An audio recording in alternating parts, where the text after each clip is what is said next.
Hello పిల్లలు, అందరూ బాగున్నారా? ఇవాల్టి కథ మనం చిలుక గురించి చెప్పుకుందాం, ఓకేనా? ఒక అడవిలో రావి చెట్టుపై చిలుక తన ఇద్దరి పిల్లలతో ఉండేది. ఒకరోజు పెద్ద గాలివాన రావడంతో చిలుక గూడు పడిపోయి తల్లి చిలుక చనిపోయింది.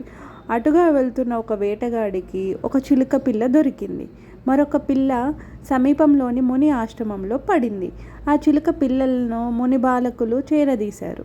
కొంతకాలానికి అవి పెద్దయ్యాయి. ఒకరోజు ఆ ప్రాంత రాజు అడవిలో వేటకు వెళ్తుండగా వేటగాడి వద్ద పెరిగిన చిలుక రాజును చూసి, ఎవడో వస్తున్నాడు, తరిమేయండి వాడిని అంటూ అరిచింది. రాజుకు ఆ చిలుకపై అసహ్యం వేసి ముందుకు కదిలాడు. కొంత దూరం వెళ్ళేసరికి ముని ఆశ్రమం కనిపించింది. అక్కడున్న చిలుక రాజును చూసి, దయచేయండి మహారాజా, మీరు మా ఆశ్రమానికి రావడం చాలా సంతోషం అని ఆహ్వానించింది. అప్పుడు రాజు, ఈ రెండు చిలుకలు చూడ్డానికి ఒకేలా ఉన్నాయి, కానీ వీటి స్వభావంలో ఎంత తేడా ఉంది అన్నాడు. దానికి ఆ చిలుక, వాడు నా తమ్ముడే మహారాజా, వేటగాడి వద్ద పెరగడం వల్ల అలా మారిపోయాడని చెప్పింది. ఇందులో నీతి ఏంటి? పెరిగిన వాతావరణం బట్టే మన ప్రవర్తన ఉంటుంది.